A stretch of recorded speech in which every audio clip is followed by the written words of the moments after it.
Hey guys, Tom here, and I feel like it's been a while since I've done a video for you guys, so I'm going to go ahead and get one recorded and uploaded for you guys.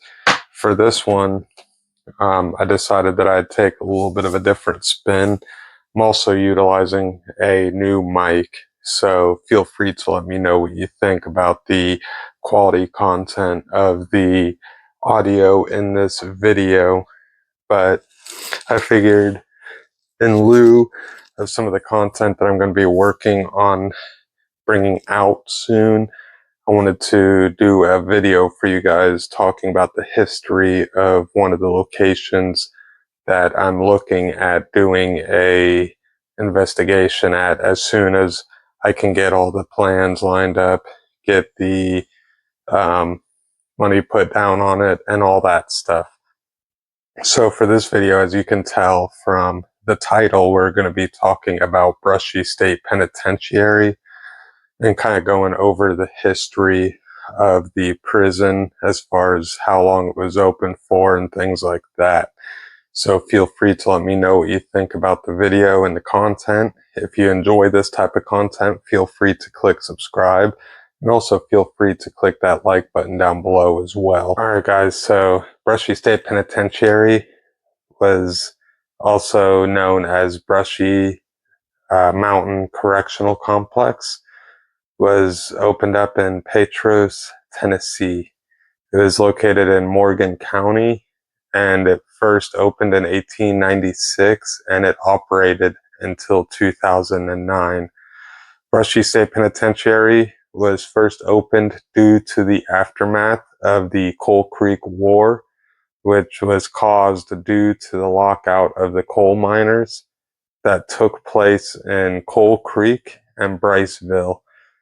The result of the miners protesting was due to the use of unpaid convict labor or leasing in the mines, and the conflict ended up resulting in Tennessee state legislature passing a bill to abolish the convict labor system.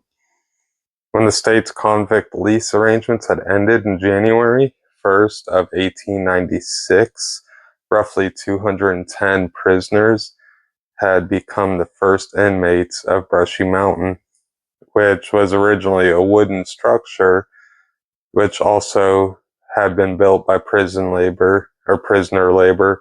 However, it was replaced with a castle-like building constructed from stone, which was mined by the prisoners from a quarry on the property. The prison was nearly encircled by a rugged wooden terrain, which was located in a remote section of the Cumberland Plateau, adjacent to the Frozen Head State Park and natural area. This was utilized in order to limit the chances of having convicts escape the prison.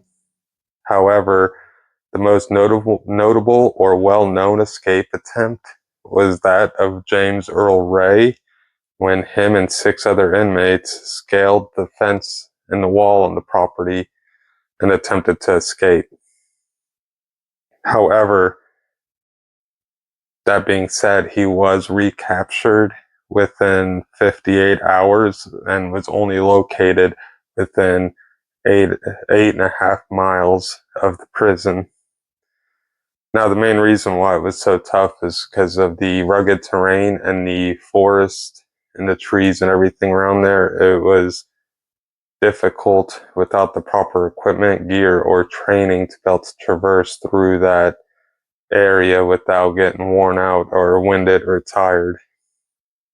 Now, the prison was closed for 4 years following a strike by the prison guards in 1972.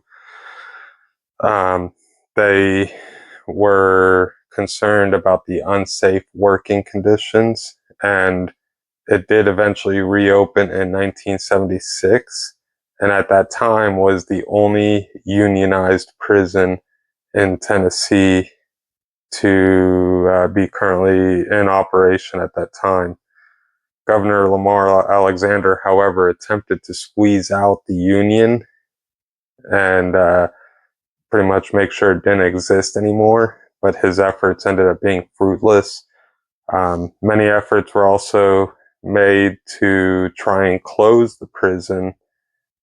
However, those didn't pan out as expected, and in 1998, Brushy State Penitentiary was administratively joined with Morgan County Correctional Complex, therefore making both of those prisons become unionized prisons. In the 1980s, Brushy State Penitentiary ended its function as maximum security prison and assumed its mission as a classification facility, and in its final operations had the capacity of 584 prisoners, while being used as the state's reception, classification, and diagnostic center for East Tennessee. However, it maintained its maximum security designation because of the 96-bed maximum security annex contained within its prison walls. The last warden over that prison was Jim Worthington, and the prison officially closed on June 11th of 2009, with its functions being transferred to the Morgan County Correctional Complex. And in 2018, Brushy Mountain reopened to the public and currently offers tours, private events, car shows, and concerts, and also houses a distillery that produces moonshine, vodka, whiskey, and liquors. And the prison also houses the Warden's Table restaurant, which serves Southern and American staples such as barbecue and cheeseburgers in a cafeteria-like format. In addition to James Earl Ray, who is convicted for assassinating Martin Luther King Jr., the prison also has other notable inmates, to include Byron Looper, who was convicted in 2000 for the murder of State Senator Tommy Burks, as well as George Hyatt, one of the perpetrators of the 2005 Kingston courthouse shooting. Now, like I was saying toward the beginning of the video, I ended up situating this because I wanted to go over the history of Brushy State Penitentiary a little bit. It's one of the areas that I'm looking forward to hopefully doing a paranormal investigation in the future. And I really hope you guys enjoyed this video.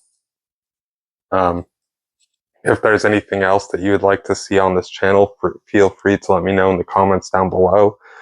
And if seeing content like this, along with the paranormal and supernatural type stuff, feel free to give the channel a subscribe, as well as hitting that like button down below. And there's also going to be other links that I'll leave in the description as well, for if you decide that you want to support the channel that way. And this is the first video I've done with this new mic that I picked up, so feel free to let me know what you think of the audio quality in the comments down below. And as always, enjoy life, take it a day at a time, and I'll catch y'all next time.